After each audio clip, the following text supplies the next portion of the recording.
sekolah, gimana kabarnya hari ini? Alhamdulillah, baik-baik. Gimana ini, apa yang bisa dibantu? Ya, terima kasih sebelumnya Bapak sudah bersedia meluangkan waktunya untuk saya dalam rangka saya sebagai seorang calon guru penggerak untuk melaksanakan salah satu tugas untuk mewawancarai kepala sekolah atau pimpinan sekolah, Pak. Baik, bisa kita mulai, Pak, ya? Bisa. Silakan. Baik, Pak. Yang pertama, selama ini bagaimana Bapak dapat mengidentifikasi kasus-kasus yang merupakan dilema etika, benar dan melawan benar, ataupun rujukan moral antara kebenaran dengan satu yang tidak benar? Ya, baik. Terima kasih. Assalamualaikum warahmatullahi wabarakatuh. Jadi terkait masalah bagaimana cara mengidentifikasi permasalahan atau kasus-kasus yang timbul di sekolah, ketika itu bertemu atau ketemu dengan kasus di mana kasus ini mengandung kebenaran, maka saya selaku kepala SMP Negeri 1 Bandar Lampung di situ harus betul-betul mengambil langkah yang bijak, sehingga nanti ketika dua permasalahan ini yang semuanya dua-duanya yang mengandung kebenaran, maka penyelesaian dari permasalahan tersebut itu nanti bisa terselesaikan dengan baik, sehingga siapapun yang bermasalah terhadap persoalan ini, walaupun ini benar, ini akhirnya kedua-duanya ini betul-betul akan bisa menerima. Terus kemudian jika saya bertemu dengan persoalan atau permasalahan di mana yang bermasalah ini keduanya mengandung yang satu unsur kebenaran, kemudian yang satu salah, maka di situ saya akan menggali dulu bagaimana saya menggali akar masalah tersebut. Nah, kemudian setelah saya ketemu akar masalahnya, maka saya akan betul-betul memberikan sanksi kepada yang memang salah, tetapi saya juga akan memberikan penghargaan kepada yang benar. Dengan demikian maka finalisasi dari langkah saya adalah pembinaan kedua-duanya, sehingga yang benar dalam hal ini tidak menjadi sombong karena kebenarannya, terus kemudian yang salah juga tidak merasa dia dihakimi atau dijudge oleh pihak sekolah. Saya kira itu. Baik, Pak. Kemudian berikutnya, Pak, selama ini bagaimana Bapak menjalankan pengambilan keputusan di sekolah Bapak, terutama untuk kasus-kasus di mana ada dua kepentingan yang sama-sama benar? Ya, baik, terima kasih. Jadi langkahnya ketika saya bertemu dengan kondisi seperti itu, maka saya akan mengajak tim di situ ada ada pihak-pihak di mana yang memang ada hubungannya dengan kasus tersebut. Jadi langkah awal saya ajak bicara dulu teman-teman para wakil dan pihak-pihak tersebut, dan sehingga nanti di situ akan tercermin adanya demokrasi dalam pengambilan keputusan terhadap masalah-masalah yang timbul. Nah, mudah-mudahan dengan demikian maka sumbangan pemikiran dari berbagai pihak itu akan bisa membuat permasalahan yang apakah itu permasalahan memang sama-sama benar atau benar salah satunya, itu betul-betul nanti bisa diambil keputusan yang terbaik. Saya kira itu. Nah, ini menyambung dengan tadi, Pak, bagaimana langkah-langkah atau prosedur seperti apa yang Bapak biasa lakukan, Pak, untuk dalam hal pengambilan keputusan? Oh iya, jadi langkah-langkah atau prosedur pengambilan keputusan yang pertama itu saya harus ketahui dulu latar belakang permasalahan itu apa. Nah, terus kemudian setelah saya tahu, maka saya yang kedua saya memanggil pihak-pihak yang terkait dengan permasalahan tersebut. Nah, kemudian setelah itu saya ajak mereka bersama-sama untuk berdiskusi untuk bagaimana upayanya menyelesaikan masalah tersebut. Nah, dengan demikian mudah-mudahan masalah bisa terselesaikan dengan baik. Siap. Kemudian berikutnya Pak, hal-hal apa saja yang selama ini Bapak anggap paling efektif dalam pengambilan keputusan? Oh ya, ya saya kira untuk pengambilan keputusan yang paling efektif, ya sebenarnya begini ya, sebenarnya relatif lah untuk mengatakan sesuatu itu yang paling efektif, tetapi paling tidak itu ada salah satu upaya atau cara ketika saya mengambil keputusan sehingga keputusan itu betul-betul bisa diterima oleh semua pihak. Nah itu ya cara saya dengan saya duduk bersama dengan Musyawarah, ya dengan tentu dengan bermusyawarah, sehingga dengan adanya musyawarah itu maka insya Allah mudah-mudahan keputusan tidak semata-mata dari pemikiran satu orang, tetapi itu pemikiran bersama. Kemudian Pak, hal-hal apa saja yang selama ini menurut Bapak merupakan tantangan dalam pengambilan keputusan dalam hal ini, misalnya dalam kasus tadi ketika ada satu hal yang benar dan juga yang benar juga, apa kira tantangannya? Iya. Terhadap permasalahan itu ya kita lihat dulu, yang jelas ini masalahnya ini masalah yang skalanya kecil atau besar. Kalau skala kecil ya oke lah, mungkin tantangannya juga kecil. Tapi kalau skalanya besar itu memang suatu tantangan yang besar. Nah, sehingga di sini ketika saya menghadapi persoalan-persoalan atau tantangan-tantangan itu, yang saya anggap sebagai tantangan ya permasalahan itu. Nah ini ketika kita membicarakan satu masalah. Tetapi dengan adanya tantangan itu bagi saya itu tidak terlalu bermasalah ketika memang mereka yang bermasalah itu mau diajak duduk bersama. Kalau ini skalanya masalah yang sifatnya personal, tapi kalau tantangan untuk masalah yang global yang besar ya saya akan mengajak berbicara berbagai pihak. Ya. Baik Pak, kemudian apakah selama ini Bapak memiliki satu jadwal tertentu, misalnya jadwal khusus dalam penyelesaian kasus dilema dua hal kebenaran ini Pak? Apakah Bapak atau misalnya Bapak langsung menyelesaikan pada saat itu langsung, atau memiliki jadwal tertentu untuk menyelesaikannya, misalnya perlu waktu untuk berpikir kemudian bermusyawarah dan sebagainya? Iya, ya tentunya ya perlulah waktu itu, memang diperlukan gitu, karena kan permasalahan sekecil apapun ketika kita memikirkan penyelesaiannya lebih dulu, insya Allah nanti hasilnya akan baik. Tetapi kalau misalnya kita selesaikan hanya dengan mendengar satu pihak, maka saya punya keyakinan ini tidak akan berhasil dengan baik. Maka disitulah pentingnya kita tunda sesaat untuk memikirkan sehingga harapannya hasilnya akan baik. Baik. Kemudian Pak, adakah tim atau orang-orang ataupun faktor apa yang selama ini menurut Bapak mempermudah atau membantu Bapak dalam pengambilan keputusan? Oh iya, kalau tim jelas ada, ya seperti yang saya sampaikan bahwa di sekolah ini kan secara organisasi itu ada kepala sekolah, ada wakil-wakil kepala sekolah, kemudian ada wali-wali kelas, kemudian ada guru-guru. Nah, kemudian yang mitra kita juga ini adalah pengurus komite sekolah.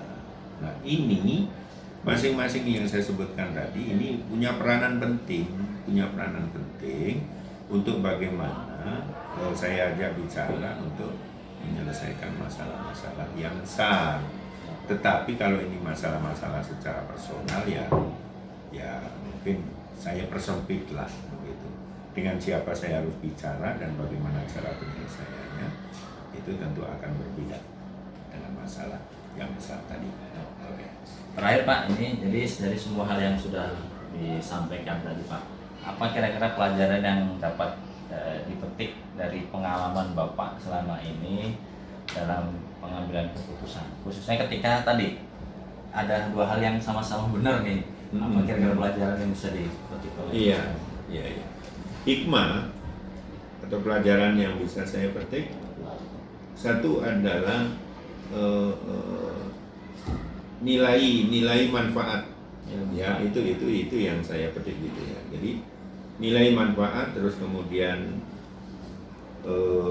nilai akhir dari sebuah penyelesaian masalah itu, kata kuncinya adalah kita duduk bersama, kita bicarakan baik-baik, kemudian kedua belah pihak ini saling menyadari ketika itu benar kedua-duanya, yaitu tidak terlalu bermasalah. Tetapi ketika itu masalah ini dianggap sebagai sebuah kesalahan, maka yang salah satunya juga harus bisa legowo menerima.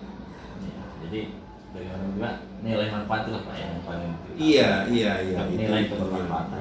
Nilai Kalau sekolah mungkin yang paling ini adalah untuk kepentingan siswa-siswi kita. Iya, sudah barang tentu. Itu skala luasnya, itu akan berdampak kepada siswa. Baik, Pak Kepala Sekolah, terima kasih nih atas waktunya. Mudah-mudahan apa yang kita bicarakan hari ini ada manfaatnya. Terima kasih. Assalamualaikum, Pak. Waalaikumsalam.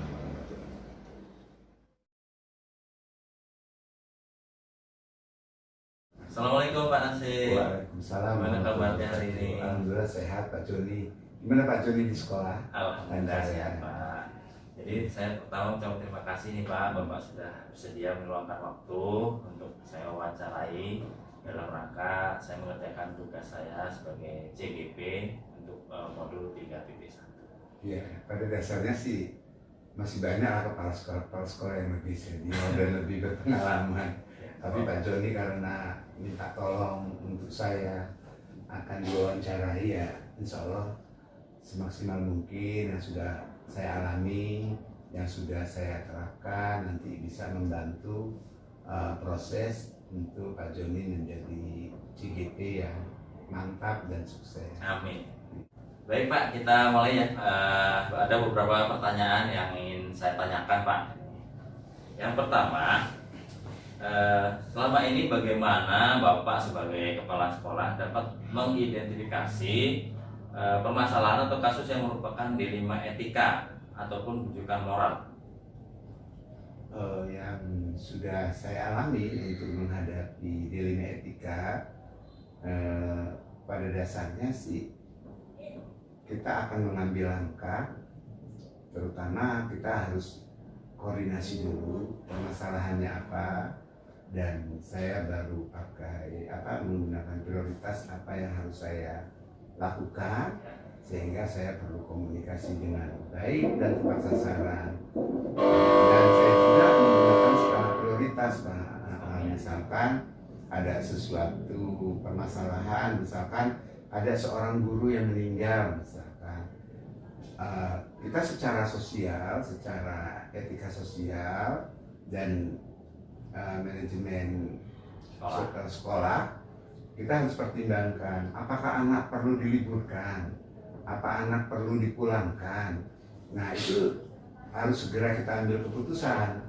Otomatis saya bekerja sama dengan tim manajemen yang ada di sekolah, sehingga apa yang kita ambil langkah itu benar-benar sesuai dengan aturan dari pemerintah, sesuai dengan kebutuhan dari sekolah itu sendiri, dan kita pasti memberikan solusi yang terbaik.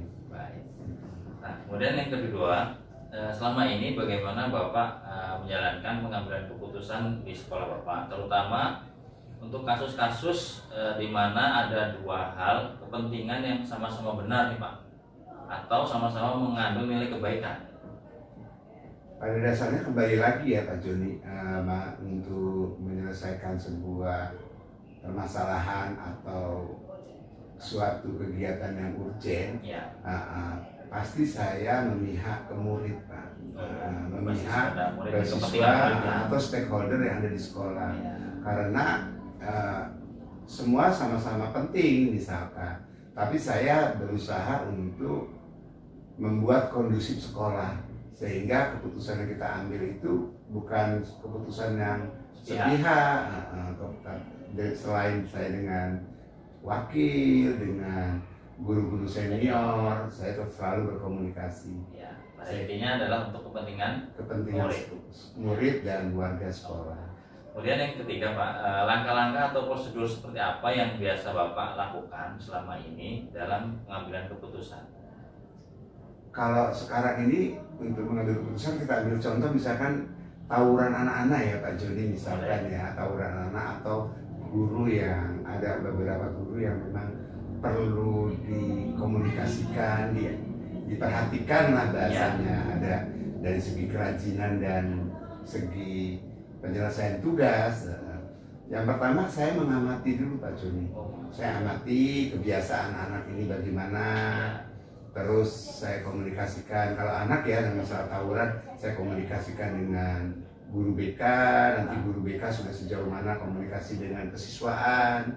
Kalau mereka permasalahan itu memang nggak tertangani, dalam arti masih skupnya biasa-biasa saja, saya rasa saya belum bisa lah ya mengambil keputusan yang memang begitu urgent dan penting. Tetapi kalau permasalahan itu perlu penanganan yang lebih intensif, lebih fokus, otomatis saya komunikasikan dengan wakil-wakil, saya panggil orang tuanya, komunikasikan dengan orang tuanya, bagaimana pendidikan itu kan perlu proses antara yang ada di sekolah dengan yang ada di rumah. Sering sekali sekolah terlalu nemen lah bahasanya, terlalu memikirkan anak, terlalu berpikir jauh, sedangkan anak itu ada di sekolah pun nggak maksimal untuk diperhatikan oleh kita selaku pendidik maupun kepala sekolah.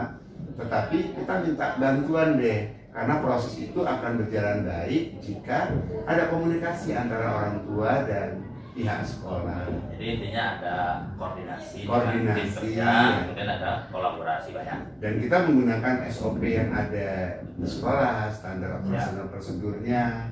Kalau anak memang sudah melampaui melanggar aturan terlalu jauh, ya pihak sekolah juga akan mengambil tindakan sesuai dengan masalah yang dihadapi.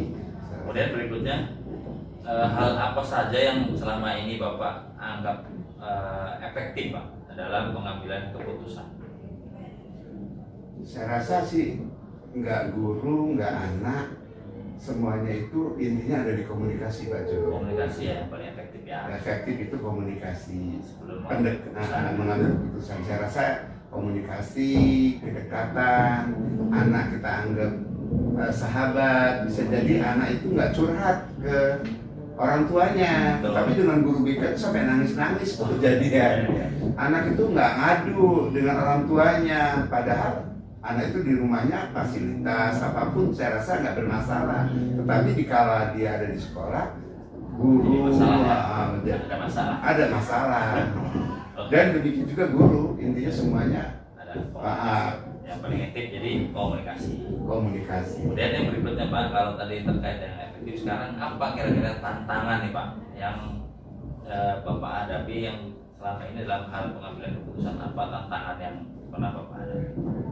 Tantangan yang terberat ini yaitu antara keinginan pihak manajemen sekolah dengan keinginan stakeholder yang ada, misalkan siswa, orang tua, itu berseberangan. Makanya ada komunikasi yang ini, artinya seperti komite sekolah aja. Kalau kita keinginan menyampaikannya, mereka memahami secara utuh, saya rasa itu nggak akan jadi masalah. Sering terkendala kita menyampaikan utuh, mereka menanggapinya atau meresponnya kayak sejenis menyelewengkan gitu loh komunikasi itu. Nah, lagi-lagi memang perlu adanya intensitas antara pihak sekolah dengan stakeholder yang ada di sekolah. Itu sering harus agak rutin pertemuan itu. Dan perlu juga sih pengembangan seperti memotivasi baik orang tua cara mendidik anak, baik anak cara bersikap terhadap guru, itu juga perlu. Sehingga kita perlu ada program-program yang intensif seperti mendatangkan motivator, mendatangkan konsultan pendidikan, sehingga berjalan dengan baik dan sesuai dengan harapan. Kemudian berikutnya Pak, apakah selama ini Bapak memiliki jadwal tertentu nih, atau langsung diputuskan di saat itu juga terkait dengan pengambilan keputusan Pak? Kalau untuk mengambil keputusan sih itu kan sudah melalui sebuah proses ya Pak Joni ya. Proses-prosesnya itu sudah kita lalui. Nanti kita akan menimbangkan tingkat modorotnya bagaimana, tingkat kebaikannya bagaimana gitu kan. Artinya ada waktu tertentu Pak ya? Misalkan kayak anak ini secara standar operasional prosedur dia nggak sekolahnya sudah berhari-hari.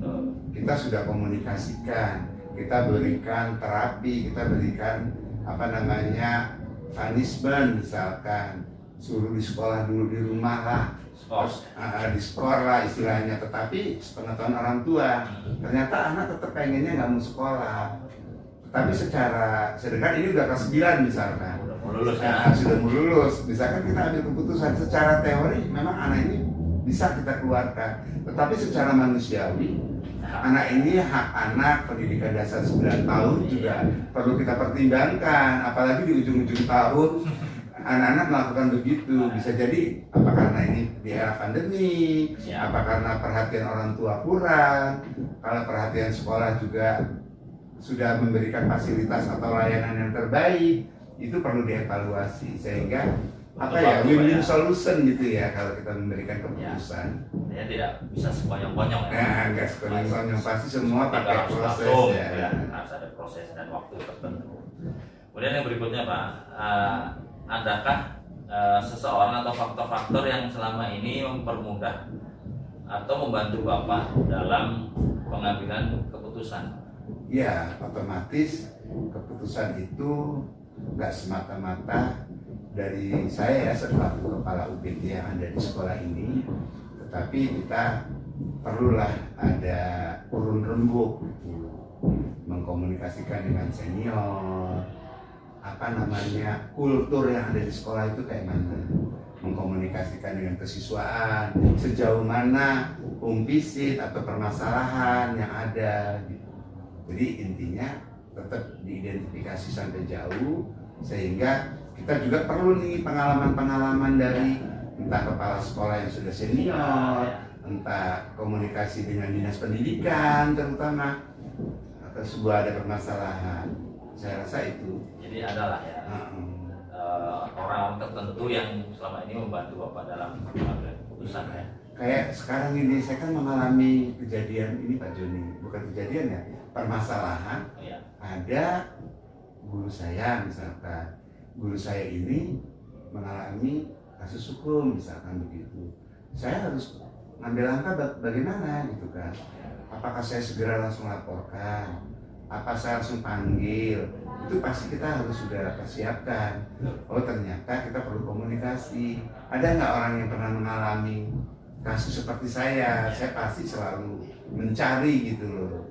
Sehingga dalam melangkah dan mengambil keputusan memang benar-benar penuh pertimbangan dan perlu dengan pemikiran yang matang, saya rasa. Kemudian Pak, dari semua hal yang telah disampaikan tadi, pembelajaran apa yang Bapak dapat penting dari pengalaman Bapak selama ini dalam pengambilan keputusan? Ya kalau saya lihat sih memang ini pembelajaran yang sangat baik ya untuk mengambil sebuah keputusan. Gak setiap orang mengambil keputusan itu tepat sasaran. Terutama ini jika dua hal ini sama-sama betul Pak. Sama-sama betul ya. Jadi memang kan namanya orang, kita benar aja itu belum tentu benar. Apalagi kalau kita salah, yang sudah pasti salah kan. Seringnya kan begitu. Dan kita juga bukan keputusan itu bukan sejenis hitam atau putih. Ya. Ya, keputusan itu selalu harus ada sebuah proses yang mendahului langkah-langkah yang sesuai, sehingga kita memberikan keputusan yang memang benar-benar win-win solusi buat orang yang akan kita berikan keputusan, anak yang harus kita berikan keputusan, saya rasa, dan pihak sekolah juga dampaknya bagaimana, itu perlu yang kita pertimbangkan lebih jauh. Oke. Pak Nasib Utomo, terima kasih ini atas waktunya. Sama-sama, Pak Joni. Mudah-mudahan. Maaf nih Pak Joni, pagi-pagi Pak Joni harus karena saya ada agenda beberapa yang sekali lagi terima kasih Pak atas waktunya. Mudah-mudahan apa yang kita bicarakan ini ada manfaatnya untuk pendidikan ya Pak ya. Amin. Assalamualaikum Pak Nasib. Waalaikumsalam.